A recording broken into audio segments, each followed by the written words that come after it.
To make royal icing, I have 100 grams of icing sugar, also known as sugar powder.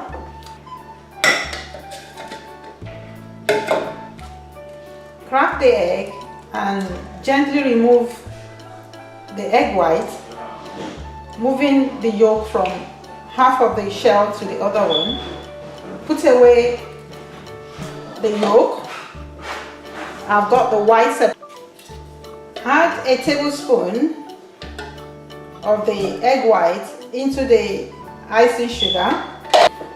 Using the back of a spoon, mix the royal icing, that's the icing sugar and the egg white, until you have a nice smooth consistency.